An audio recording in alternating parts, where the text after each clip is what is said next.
Hello students, अब हम गति संबंधी 3 महत्वपूर्ण समीकरण ज्ञात करने के बाद एक समान वृत्ताकार गति क्या होता है उसका परिभाषा, उदाहरण और सूत्र देखेंगे। इसके लिए कुछ छोटे छोटे प्रश्न आपसे पूछा गया है, ये आप लोगों को बताना है। निम्न आकृति का निरीक्षण कर बताओ कि उस पिंड पर गतिशील उस पथ पर वो अगर पिंड गतिशील है तो वो कितनी बार दिशाएं बदलेगा। यानी आकृति देखना है और ये अलग अलग आकार का पथ है। इस पथ पर यहाँ ये पथ दिया गया है, है पथ पर पिंड गतिशील हुआ तो कितनी बार अपनी दिशाएं बदलेगा। तो हम ये देख रहे हैं ये पथ ये चतुर्भुजाकार और ये पिंड यहाँ से चलना शुरू किया तो 1 2 3 4 चतुर्भुज 4 भुजा वाली आकृति है तो 4 बार दिशा बदल रहा है।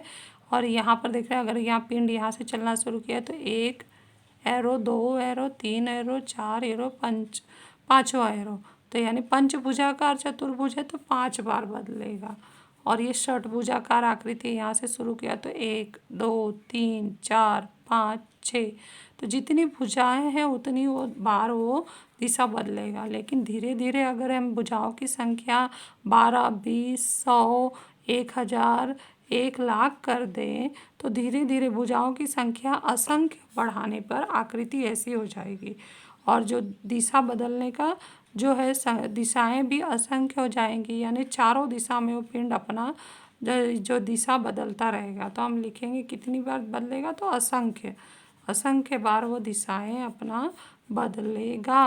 और पथ कैसा हो जाएगा, वृत्ताकार, चतुर्भुजाकार, पंचभुजाकार, षटभुजाकार, 10 भुजाकार, 12 भुजाकार, ऐसे कई भुजाएं बढ़ाते बढ़ाते वो वृत्त का आकार ले लेगा। और इसी के आधार पर एक समान वृत्ताकार गति का शुरुआत होता है। यहाँ पर यदि पिंड वृत्ताकार पथ पर गतिशील है, अगर यहाँ से शुरू किया, समझ लो ये पिंड यहाँ से शुरू किया तो एक पथ अगर वो घूमता है तो उसके द्वारा तय की गई दूरी हो गए वृत्त के परिधि के मार्ग की लंबाई। यानी एक बार अगर वो घूमता है तो एक परिधि वृत्त के परिधि के मार्ग की लंबाई कहलाती है। तो वृत्ताकार पथ पर पिंड की चाल क्या है, एक चक्कर पूर्ण करने में मार्ग की लंबाई बटे कुल समय। चाल वाला जैसे चाल बराबर दूरी बटे समय, तो दूरी क्या है, एक चक्कर पूर्ण करने में तय की गई मार्ग की लंबाई। तो इसको हम जानते हैं कि एक चक्कर अगर वृत्त पर पूर्ण कर रहे हैं तो वो परिधि होता है। तो इसका स्क्रीनशॉट लेकर लिख लो, इस तरह से इसको बना के लिखना है। नेक्स्ट हम चलते हैं कि वही सूत्र जो पिंड की चाल हम निकाल रहे थे, तो एक चक्कर हम वृत्ताकार पथ का पूर्ण कर रहे हैं तो वो परिधि हो जाएगा, परिधि बटे समय।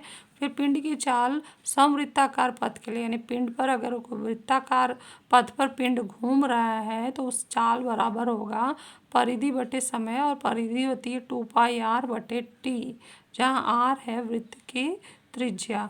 तो इस तरह से समवृत्ताकार पथ पर यदि पिंड गतिशील है तो उसका चाल क्या होगा, ये हमने यहाँ पर ज्ञात किया। तो इस पर आधारित सवाल पूछे जाते हैं।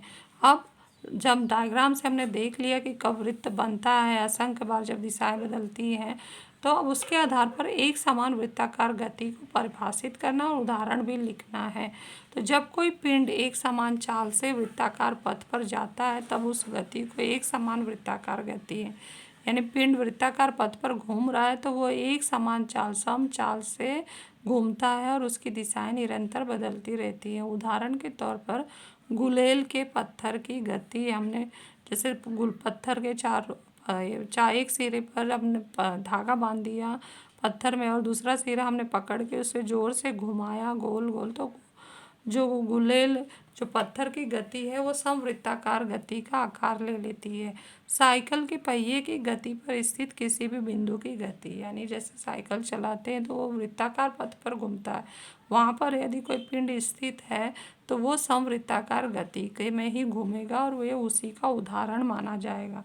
तो इस तरह से हमने ये जो भाग समवृत्ताकार गति क्या होता है परिभाषा उदाहरण से समझा।